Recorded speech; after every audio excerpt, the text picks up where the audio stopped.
Welcome to the Woman Worriers podcast, where we're working to help you call a truce with your anxiety. The information in this podcast is not a substitute for seeking help from a licensed mental health professional. Now, here's your host, Elizabeth Cush, LCPC.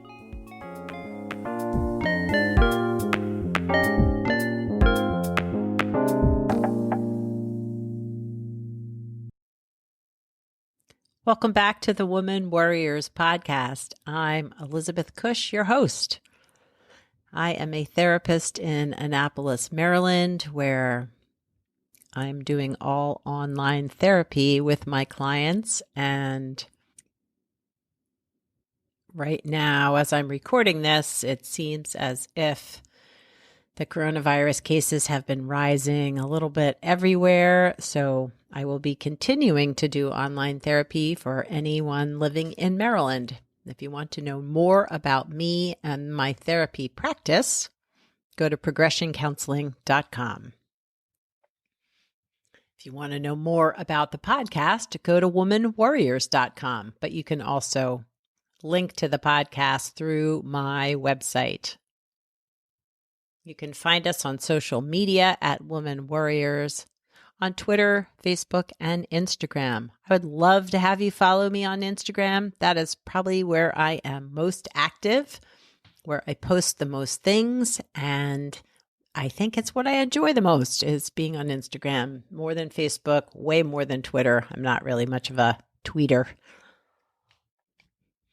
And today I thought that I would share a little bit about myself.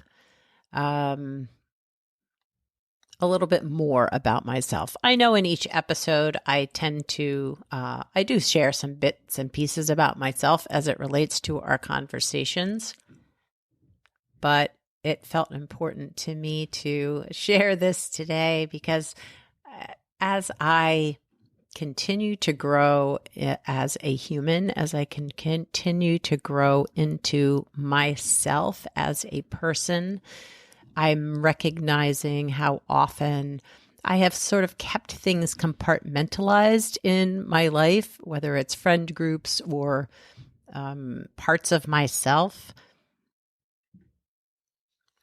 And through therapy and my mindfulness practice and meditation, I am learned to integrate more and more parts of myself. But that wasn't always the case. I never finished college back in my 20s and ended up working in retail, doing daycare from my home so that I could be at home with my kids, and then did go back and get my degree because that always felt like a part of me that there was a part of me that was ashamed that I never completed college. And there was a part of me that felt really important, that I really felt that I wanted to get that degree. But I also knew at that time that I was leaning towards becoming a counselor, a therapist, and I knew I had to get my undergraduate degree done first before I got my master's in counseling. And after getting my degree, I began to work outside the home for the first time. So I did daycare for a very long time in my house so that I could be with my kids, and then got a job outside the house at a local hospital where I worked as a domestic violence and sexual assault crisis counselor. So working with trauma victims, either past or present, and helping them get the resources they needed in that moment. But as I've shared here, I'm an introvert. I'm also recognizing now that I am a highly sensitive person, and working in the hospital was kind of overwhelming for me. And as much as I loved my job, much of the time I worked by myself. I was in the office alone. And as time went on, then I was in the office with my boss. But when I went out to do the work on the floors, I was by myself and pretty much relied on me to figure out what had to happen next. Whether it was calling police or just being with a victim, being with a survivor in that moment. But I wanted so much to be viewed as a professional. And so for much of my life, for all of my life, so my name is Elizabeth, which is how I introduce myself as a professional. But for all of my life, my nickname has been Biz or Bizzer. But it felt important to me when I went to work that I create this professional identity, that I was Elizabeth, that Elizabeth Cush was the professional who came to work every day. And although my colleagues knew me as Biz and my friends that I made at the hospital knew me as Biz, I felt this professional part of me was what I wanted to present to the world. And I thought that my name could define that. So I kind of armored myself in my professional appearance as well as my name, and walking the halls, working alone a lot, all the trauma that I saw, I had very few people to share that with. And I created this wall of professionalism that allowed very few people to scale it and see me as I really am. And that made the job that much more isolating. A part of me felt that I wasn't good enough, that I wasn't enough, that I was an imposter. And that kept the wall and the armor up, and it also kept me quiet. I can remember walking through the emergency room to see a patient and knowing that I had worked in the hospital for years and recognized many of the doctors and nurses. Many of them knew who I was and, that I worked for the domestic violence team. But I didn't feel like I had any friends. I didn't feel like there was a person that I could go to besides my boss and some of my coworkers. There wasn't someone there that I could share my experience with, and it was kind of lonely. I can remember feeling as if I wished I'd had the ability, the confidence to share more of myself with the people that I worked with, that I came in contact with.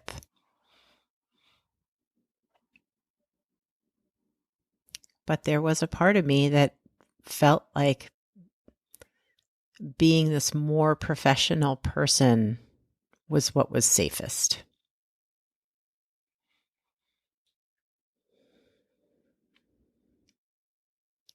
And we all have parts of ourselves. We all have parts that show up when there's a crisis. There's some of us have a really good crisis mode part of us that can jump in, problem solve, make the phone calls, whatever it is that, that fix it part of us.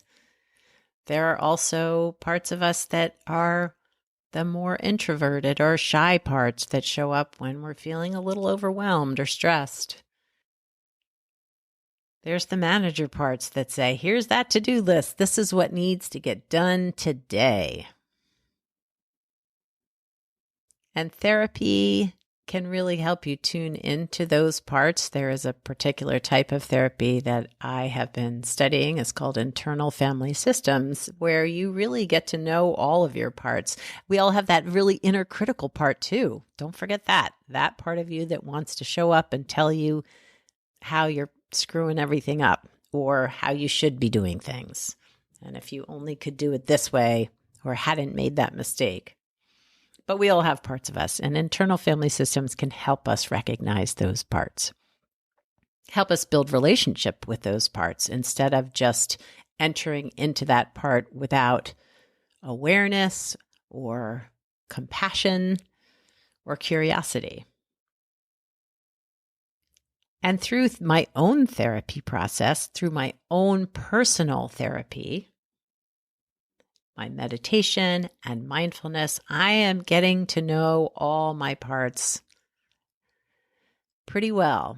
And it has helped me build an incredibly compassionate relationship toward my inner critical part, which has quieted that part down quite a bit.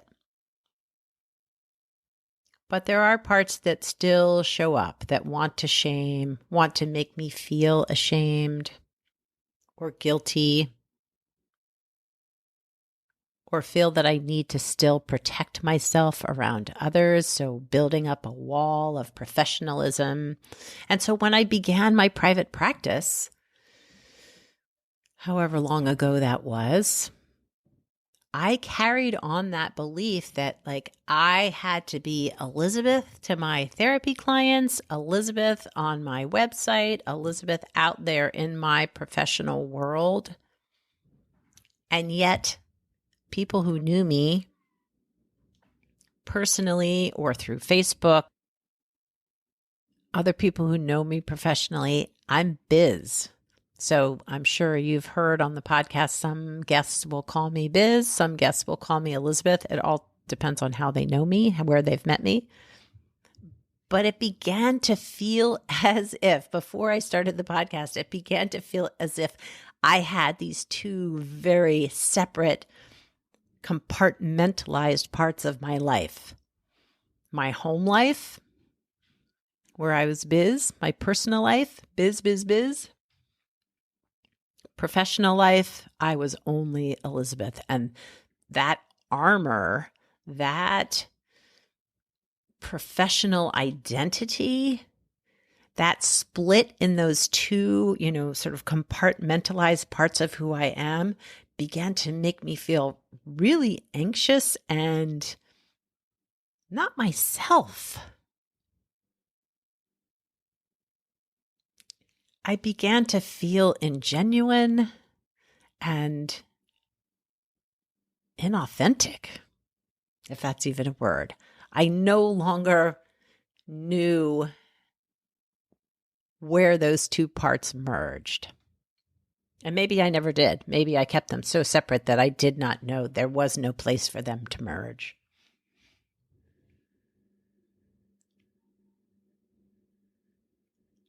And it didn't feel good. I just never felt as if I was showing up as myself in any of the arenas, whether it was personal or professional. And so again, through my work with my own therapy, with mindfulness, with my, in particular, so important, my meditation practice, I've learned that I can be both those people. I can be a professional Biz. I can be a more relaxed, comfortable Elizabeth. That both those parts of me are important parts, and yet they don't have to remain so separate, closed behind their own doors of this is how I should be in this moment. That I have learned to break down those barriers, those walls, those compartments, and almost as if there were two bodies of water that had a dam holding them each separate and apart. And suddenly, as the dams lifted, the waters are merging into a cohesive lake, a whole being of me. And it feels better. It feels as if I'm living my life and I can trust myself, my voice, my intuition in ways that was harder to tap into when those parts were kept so separate and distinct. I've learned to let my guard down a little bit with clients, in my writing, and here on the podcast. And honestly, I love both those parts. I love all my parts, and it's important for all of them to have voice and be seen and heard and be accepted for who they are and their qualities of kindness, genuineness, hard work, all of it. So I'm letting my guard down. I am Biz and I'm Elizabeth. So when you hear me addressed as Biz here on the podcast, you'll know it's probably someone that knows me in a more personal way, either through Facebook or more personally than that in face-to-face, therapy situations or colleagues or friends or my sister. She's coming on the podcast soon. Yeah, she'll be here next week. So, yeah. So I am Biz and I'm Elizabeth, and it feels way more comfortable and has reduced my anxiety in a way that I thought by keeping them separate was helping me reduce my anxiety, when really it was just creating more discomfort in myself because I wasn't being true to me. As I said, self-compassion and parts work has been a huge part of the journey for me. And if you want to know more about internal family systems and parts work, I will put some resources in the show notes. But it's also a great way to get better know your parts is through journaling. I have found that to be an incredibly helpful experience. And so when you feel, in particular, if that inner critical voice shows up, there are journaling prompts that you can use to help get to know that part better, what its fears are, what it's worried about, how it feels it's helping, how it came about. And if you'd like those prompts, I will put together a PDF. You can email me, private message me through Instagram, and I'll send you a free PDF on how to get curious and creative and learn more about that inner critical voice that can keep you small and quiet and not trusting yourself. Well, I hope you all have a wonderful week. I hope you will take some time to sit with and notice the different parts of you when they show up,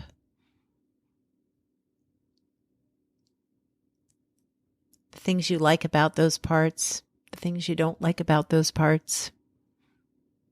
Just begin to notice and explore all of your parts with compassion, non-judgment, and curiosity. Again, if you want the newsletter delivered directly to your inbox, go to progressioncounseling.com or womanwarriors.com, and there's a link to subscribe there. I hope you all have a wonderful week. Ciao for now from this woman warrior.